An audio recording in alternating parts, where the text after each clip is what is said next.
Ready? All right. Ready? I've been ready. Okay.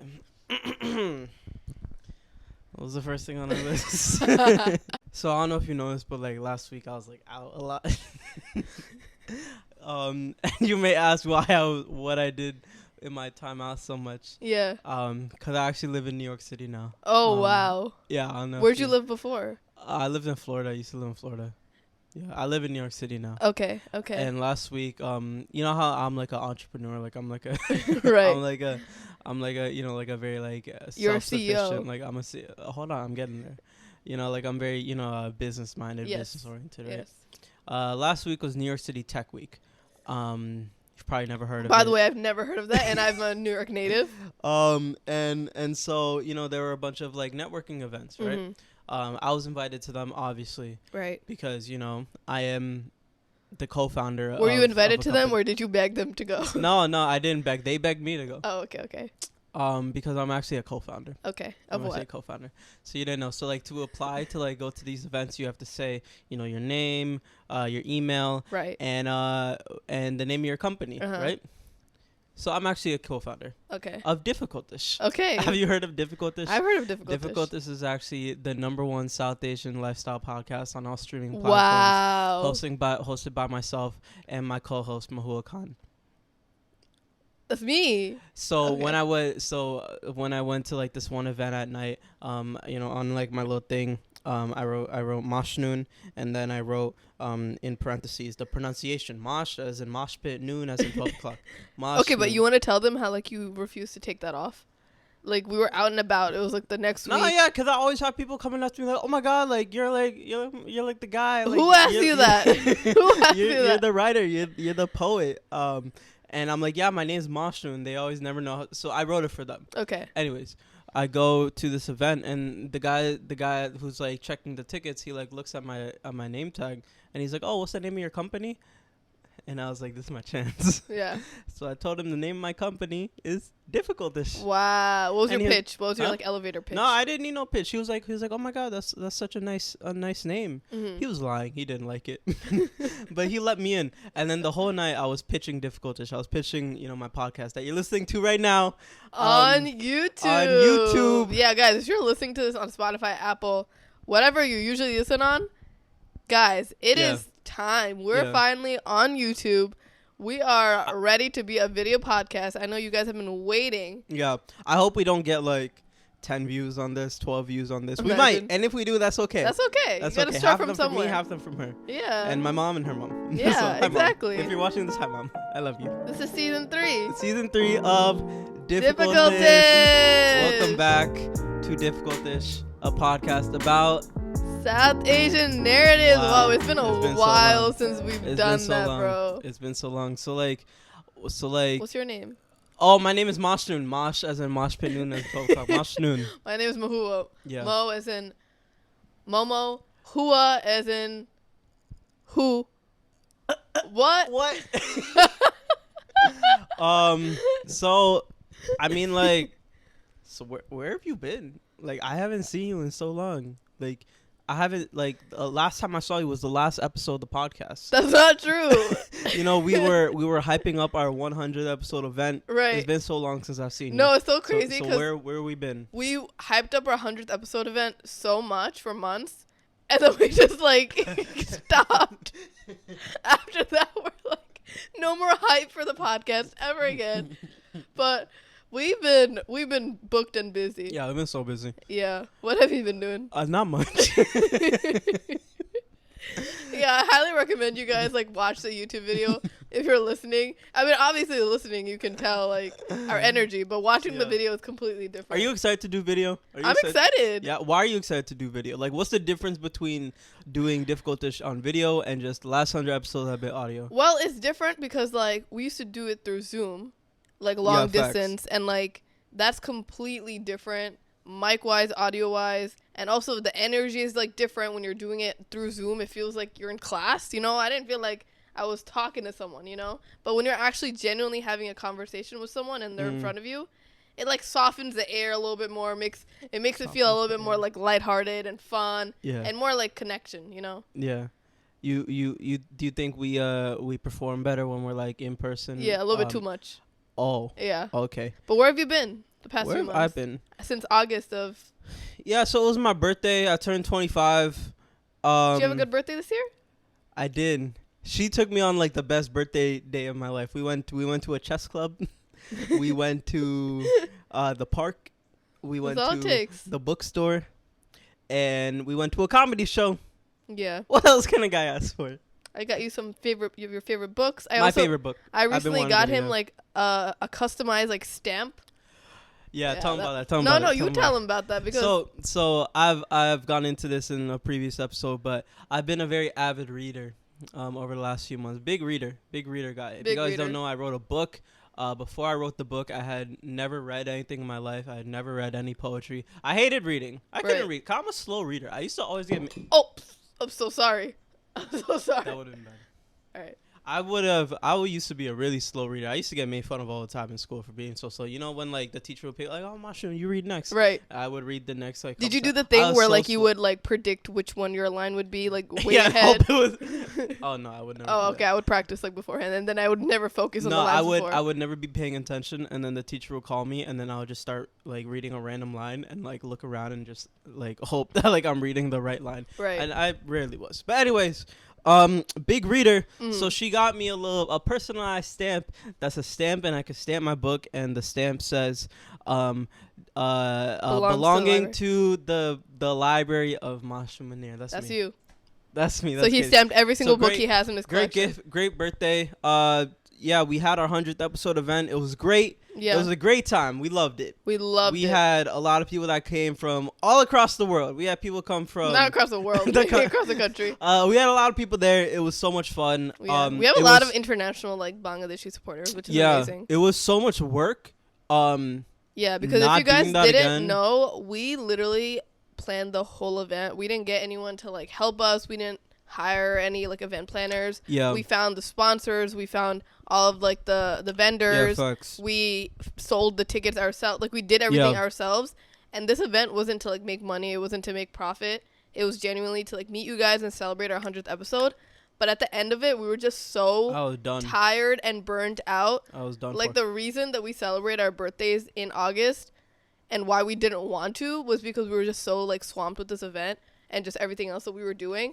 So it was stressful. It was very worth it. But so worth it. But that's why we took such a long break. Yeah. After that, I had to go back to Florida for a little bit, and I was in Florida for a month, and then I just came back up here like 3 weeks ago, and it took us so long because doing a video podcast is a lot. There's a lot that goes into it. Yeah. You know, we don't have any external help. It's just us figuring this stuff out. I don't know if you wanted to tell them, but I'm just gonna tell them. About the camera story, or? I'm going to tell them the camera story. Okay. And then I'll tell them the mic story. Just to make you feel better. So we got some stories for y'all. I mean, I'll make it short. The camera that you're watching is on. We had another camera before that. Right. The camera broke. The story goes, you know, a young man was just trying to get his video podcast running. What's the young man's name?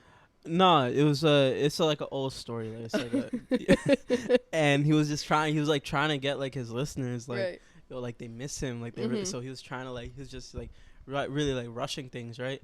And then like something fell. The camera fell before we were able to use it at all. Like not even a single time. But it didn't fall from high. It fell literally like a foot. No, it fell from here. It literally fell like a foot. It fell from here. It fell. I dropped it. And this is an expensive camera. Like, we got the best for you guys, and it broke immediately, and we're like, what the hell? I was so shook. That's never happened to me in my entire life. We were very I've upset. never broken anything. I doubt that's true, but... And so we had to return that, and we had to get another one. Yeah. We did get the money back. Yeah. And then what? we were ready. We had stuff. No, but also it took us a while to design our podcast cover because we are changing all of that as well. I drew everything, designed everything. We are just very particular with what we want our new season to be like, as we should be, because, you know, we just want to be the best for you guys. So we were just very like perfectionist with that. And obviously, like the first few weeks after event, we had to take a break. Like, it was too much. We could not think creatively anymore. We were like just juiced out. we just needed to like relax. Also, he went back home, and after that, like a month after, we were like, okay, now we have to get back into it and like actually plan the next episode and stuff. I mean, the next season and stuff. Yeah. But anyway, the podcast cover took a long time. Getting all the materials is a very big money investment as well. Yeah. We had to figure that out. You know what was a big money investment? What? The microphones. Yeah, so I was trying to, No, it's okay. not talk about that. No, we got a story. We got another story. We got another story. I mean, technically, like, it still could be lost. But anyway, so we got these really nice microphones, right? Not these. These mics are actually also good, but we assumed that his mic was broken, so that's why we wanted to get, like, better, high-quality ones, Mm-hmm. So we ordered them. They were very expensive. We got them, like, right around the time he broke the camera. We were just, like, testing it out, right? We were testing out, like, how to record and edit and all of that. And then we had, like, a lot of boxes that were coming in, just, like, boxes from, like, Amazon for the podcast, like, gifts and things like that. And so my apartment was getting, like, very messy, And I was, like, throwing out a lot of stuff in between this and that. And then one day, we're about to record, practicing, and we're trying to find the mics, right? And I'm not a messy person. I'm very organized. I know where I put my stuff. Like, I only have specific areas for specific things. Like, I know it. It's either in the closet or on the shelf. So he was like, okay, where are the mics at? And I was like, oh, it's right here. And it wasn't there. So then I started looking everywhere. I literally looked, like, places that it's not supposed to be in anyway. And then I was, like, starting to gaslight myself. I was like, no, like, it has to be here. Okay, long story short, I couldn't find them, right? I started getting, like, anxiety poop. Like, when you get, like, anxiety, like, diarrhea? Like, I was getting so anxious. Yeah, I know. I was like, please stop looking at me. Please stop, like, judging me. I have to, like, take this out, right? Okay, yeah. We ended up not finding it. Yeah. But, the end of the day, like... No, what do you think happened to them, though? So, I'm thinking we threw them out by accident. But I don't know how that's possible because, like, those were heavy mics. Like, those were mics that you can't really just, like, hold on to because they're that heavy. So I'm thinking, like, how do we drag that out and throw it out without realizing how heavy it was? That's true. Anyway, that happened. Anyways, we're here. Look, we're here. We're here. We're on YouTube. Subscribe to our YouTube channel. Like this video. Tell us what you think. Do you like us? Do we look okay? You want to give them, like, a fit breakdown, like what you got on today? Yeah, I'm wearing my outfit, my vest that I designed, labyrinth.com. Labyrinth.com. It's a new collection called Shopno Collection. Shopno, wow. We're having a restock soon. Yeah, we are. Because it's basically sold out. So I'm really excited for you guys to have that. What are you wearing today? Facts. I got on, like, this little shit on. Are we cursing on this? Yeah. No? Yeah. Yeah, why not? We're grown, right? Yeah. I got on, like, this Braves joint, like Atlanta, like my second home, like my third home for real. Third, no. It's like my fourth. It's like my seventh home. But like I really rep ATL. Like I really love ATL. Yeah. Nice trees, nice forest. The trees are very tall. I really like it. Like, I like driving through, like, the little, like, the winded road. We just asked for your outfit. That was it. We just asked for your outfit. The trees are so high. All right. A big tree guy, a big tree climber, Right. like tree hugger. Yeah. So. But if you do interact with this video and you do like and subscribe, I know a lot of you guys couldn't make it to our event, and you have been wanting more meetups and events like that for South Asian people. Maybe that will make us want to have another event and expedite that whole process. Probably not, but like, we can see. Anyways, y'all like the set? This is the set. Probably temporary. We might, like, switch it up in a little bit. We got this nice, bada boom. Y'all can't really see, but this looks good, right? We got the coffee on hand. 1, 2, 3. You got 3 of them. This one's mine. This one's mine. This one's hers that I made her. We got 3 of them. This is the background. This her paintings. So we're getting it done. So, you wanna like start for real? What are we talking about? What we talking about today? Before we talk, like talk, I just want to bring up something that, like, really piqued my interest recently. Yeah. If y'all didn't know, I like chess. I'm a great chess player. I'm really good. My ELO's like 1100 on chess.com. What does that mean? A lot of y'all can't reach that. It's high. I don't know what that means. It's high. What is that? Like your high score? No, it's like my ranking. Okay. It's like, like the better you are, the higher it goes. Okay. It doesn't go past 1100. Okay. Like it's the top. Yeah. And I've been trying to find, like, formidable opponents to, like, play chess with. What was that? Formidable? Formidable. Like able to compete with me. Okay. There aren't a lot in the world that's like less than 10 or something. Shut up. But anyways, I came across this chess club on Instagram, and it's just called Chess Club, right? But they do chess really cool. Like it's founded by like this brown guy. I would love to get him on. You should go tomorrow, actually. It is tomorrow. How'd you know? He said Wednesdays. But you remembered. Yeah. Wow. That's why I brought it up, because I wanted to go tomorrow. Yeah. And I wanted to play tomorrow. So shout out to Chess Club. If y'all ever want to see me on a Wednesday night, follow Chess Club on Instagram. And that's where you'll find me. If any of y'all are nice at chess, honestly, please hit me up. I really need some competition. I love that you explore this like passion hobby of yours as an adult. Of course. I feel like a lot of people kind of just forget about their not passions. me. Not me. Yeah, I'm glad that you do that. But anyway, closing thoughts, like how you just did your first runway too. Oh wow. You just walked the runway. I was there.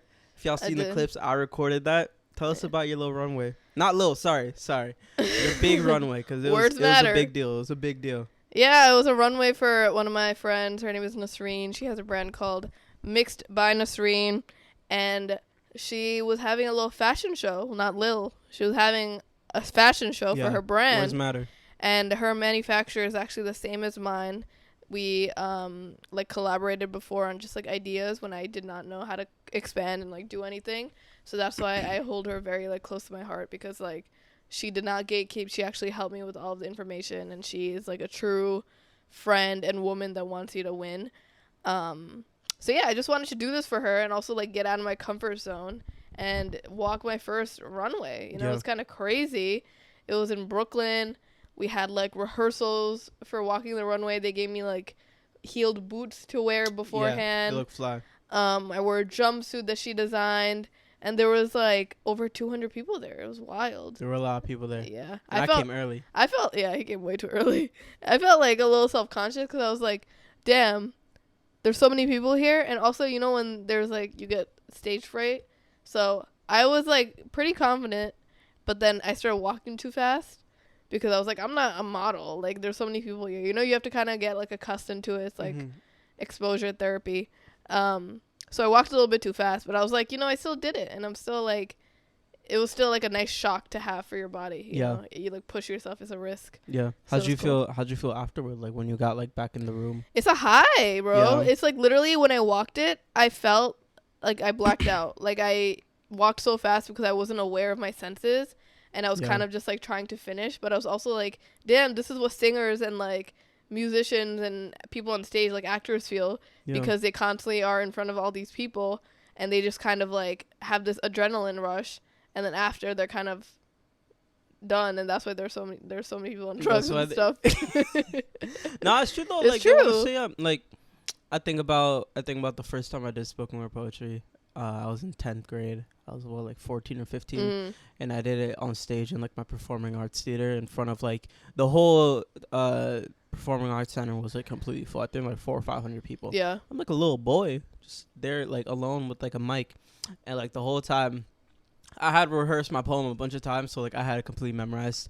And I remember when I got on stage, like, I completely blacked out. And, like, you just, like, let your body take over. And you just, like, have faith that, like, you're going to say or do whatever correctly. Yeah, I remember, like, I did it perfectly. But I remember afterward, I was like, well, like, what just happened? Yeah. You know, like, and it's cool. Like, I think a lot of people hate being on stage, whether it's, like, being on a runway or, like, performing or something. I personally love it. Yeah. I love being on stage. Some people are born for it.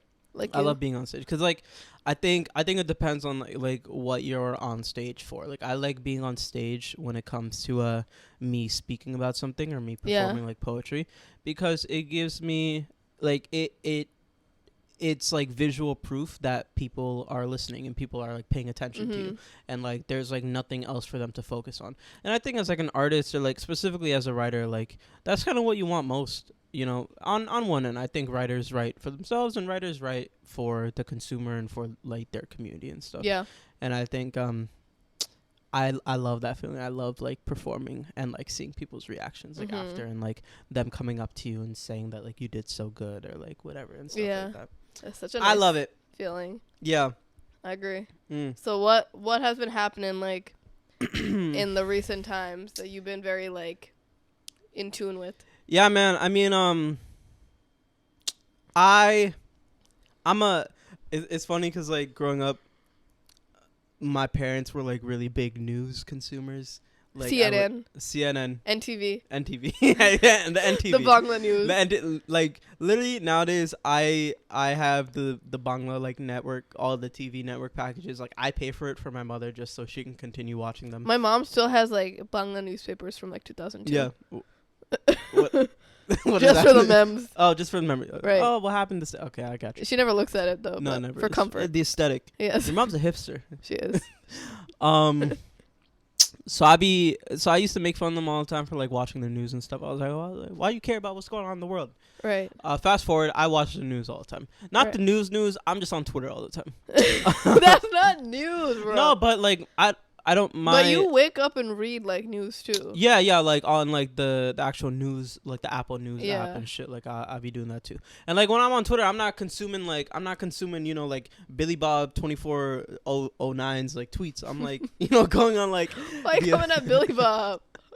cause they be tweeting some nonsense. They're like I feel like when people think about like consuming media from Twitter, they immediately think that they're just consuming from like some Billy Joe Bob, and I'm like not me. Like I'm like like. Yeah, you Anyways. gotta fact check. So I like to stay up to date with like what's going on in the world, and obviously the biggest thing going on right now is the genocide that is going on in Gaza, in Palestine, for the Palestinian people. Mm-hmm. I don't know if you remember, like it's probably been like almost 2 weeks. Don't quote me on the exact date, October 7th or something, from the Hamas attack. I think it was a Saturday morning. And I think I woke up early that morning and I was just going on the news or whatever, like just any other day. And I saw everything going on. And like when I saw it going on, I was like, man, like this is, and I'm just like an average consumer.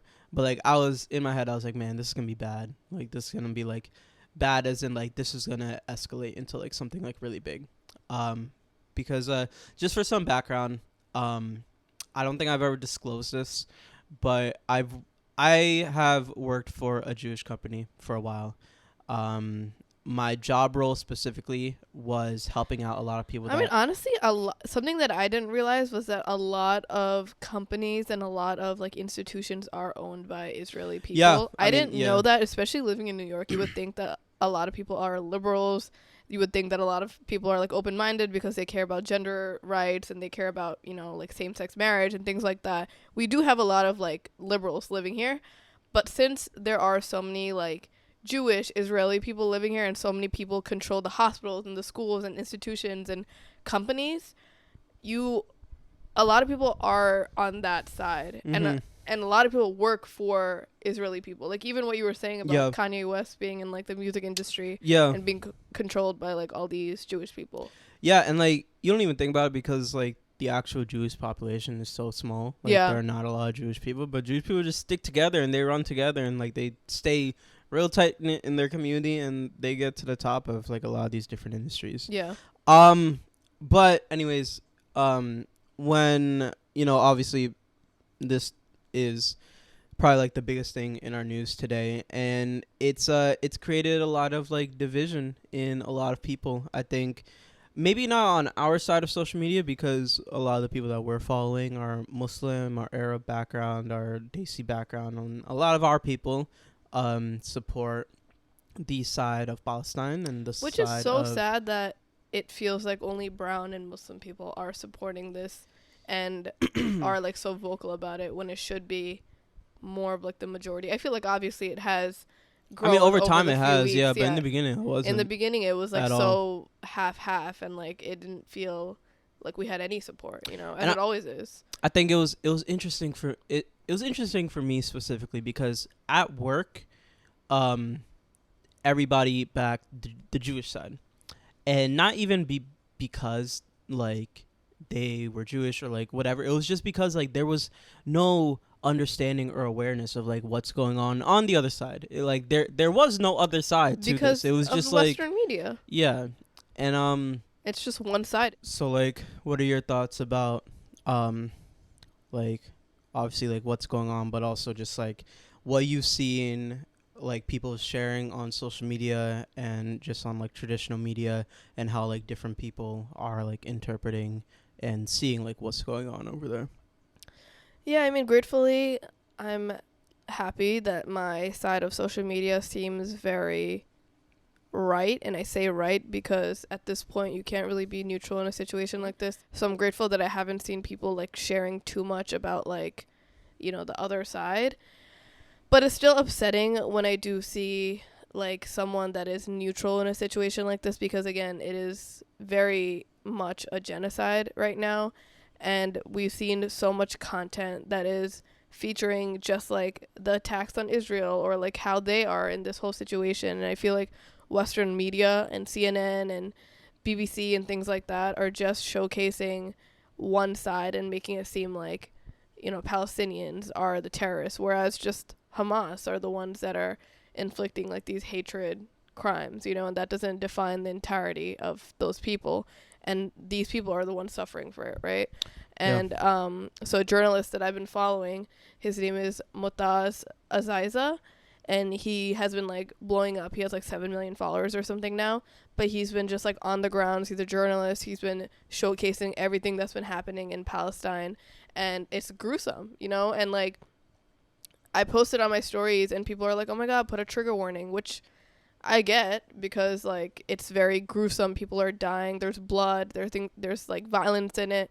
But at the end of the day, it's like we're just seeing it on a screen, like why would I put a trigger warning when this is the reality for so many people? And Yeah, the I least agree. I can do is just like share it. Yeah. And it's like, I get it. A lot of people are very like queasy with things like that, but that's the reality. Like this is Yeah. the life for people, So like I think nowadays, I know I felt like very burnt out and distressed like during the pandemic and like Black Lives Matter movement, because that was months and years at the peak of it, because all you can really do is like donate and share on your story and protest, and that seems like very little because it's like, oh, it doesn't feel like I'm doing that much. There are people dying. There are people that are getting hate crimed every single day.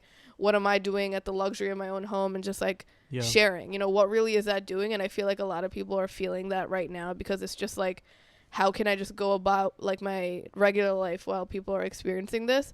But at the end of the day, I think what you do is actually helpful. And a lot of people think that this is like performative activism. And that is basically like you just posting about it, but you're not giving a shit about anything that's happening. You're just posting it to like give off an aesthetic or a vibe that you care, when really you don't. And obviously there are people that are like that, especially in the day and age of social media. But I think how you go about doing more and doing more than just like performatively like acting is what really matters. Like, you don't have to be rich to donate. You don't even have to donate if you can't. But the fact that you are showcasing what's happening and just putting more pressure and calling your local politicians or your congresspeople, like whatever it is, putting more pressure on this situation is what matters, And then sometimes like I feel like it's not helpful to be sharing, but that's what these people that are experiencing this genocide, who don't have access to the internet, or they're silenced because their side is not being pushed out into the media anyway. That's what they want us to do, and that's like the least that we can do. So it does feel very like, lonely when you are doing this so much, and very disheartening because you can't do more, but it all has an impact at the end of the day, and even boycotting. I know a lot of people have been boycotting brands like Starbucks, Walt Disney, and things like that. And they're like, oh my God, I'm just one person. How is me boycotting this brand going to help with a big corporation like this? Because at the end of the day, they're still putting their money towards Israel or like whatever it is. But really, it does help, because if you did look at the stock value of some of these companies, a lot of them went down. And I'm on the side of TikTok where it's not just one person boycotting these companies. There's like thousands and thousands of people boycotting these companies, and it's actually making a difference. And it's actually like you talking, like you actually putting where your value matters. It's not just you posting stories, which is also important, but you actually like putting in work to do your side of your side of the activism. And I think a lot of the time, like you never know, like you posting it may be like someone's like own like one and only opportunity to like see what's going on. I think what's going on in Palestine has thankfully gotten so big that I hope literally everybody in the world knows what's going on. Right. But I think of like so many times where I've seen some shit. Like I remember there was a police shooting that happened in downtown Orlando, like right in front of this bar that I used to like be around that area all the time. And one person shared it, and I saw it, and I did like a deep dive into everything that was going on. I saw how big it was getting in Orlando, but I only saw one person share it. I guess from my end of like who I was following.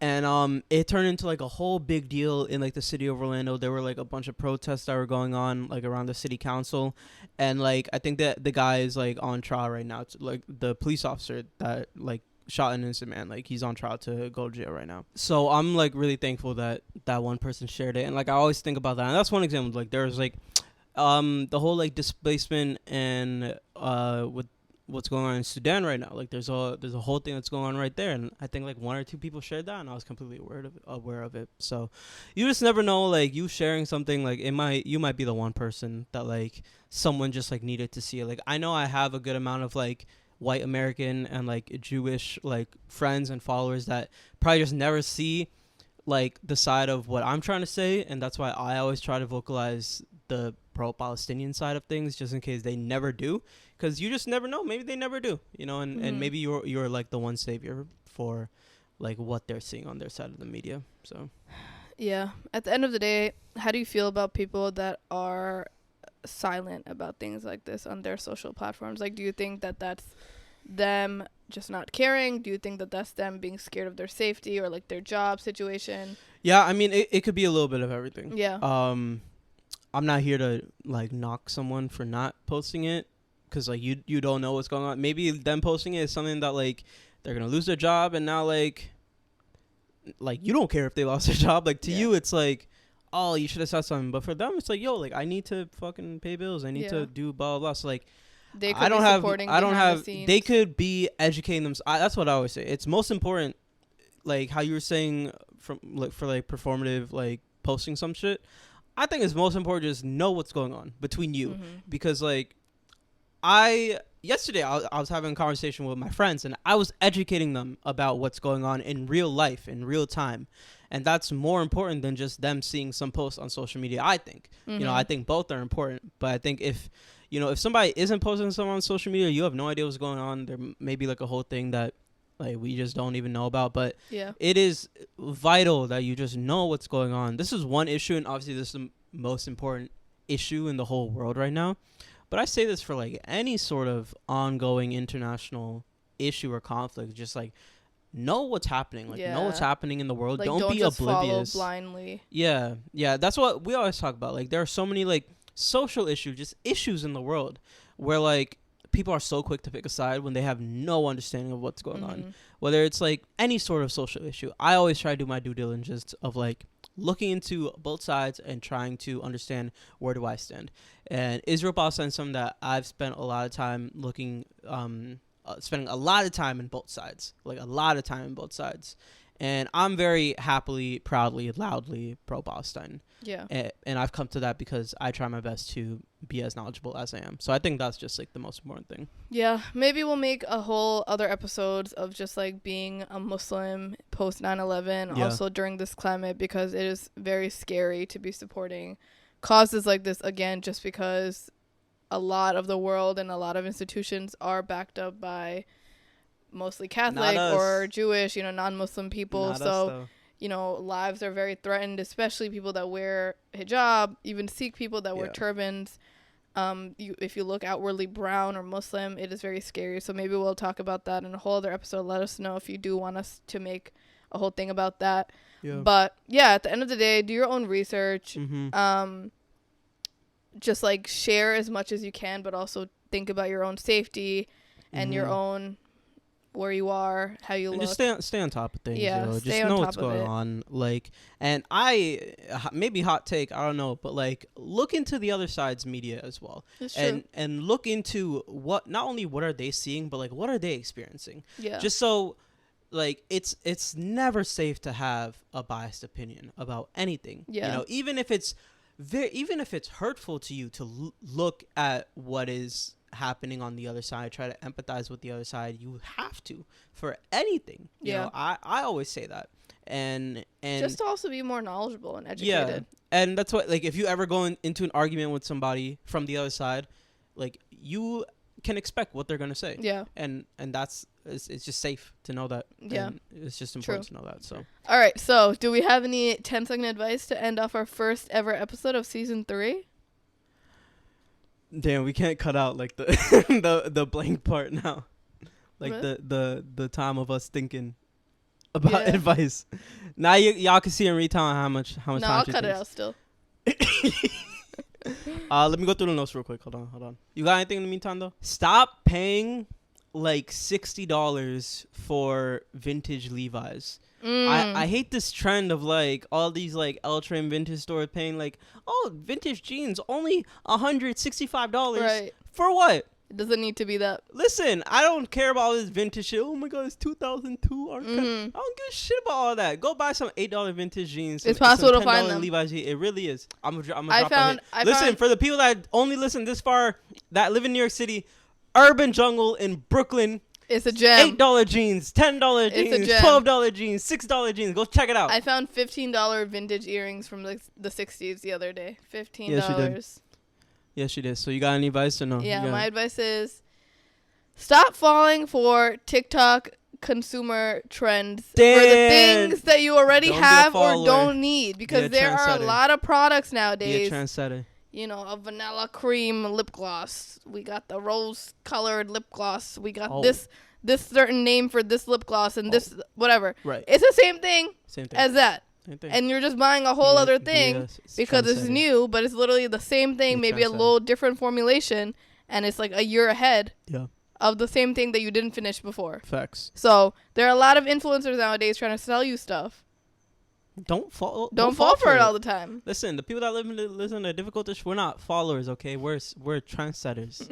Okay, we start trends. Yeah. People follow them. Not us, though. But anyway, thank you guys so much for listening to this. I hope y'all like this. I hope this looks good. If there were some cuts, we had some technical difficulties. We're good. We made it through. It's episode 1. We got forever to go. We're just gonna keep getting better. Thank y'all for listening. Subscribe, like, comment your favorite part. Follow us. Difficult to show everything. We got a new logo. We're gonna have clips. Tell us we look good. Follow me, Masha Munir. Follow her, Labyrinthad. And we're good. We're out. We love you guys so much, and we'll see you next Friday.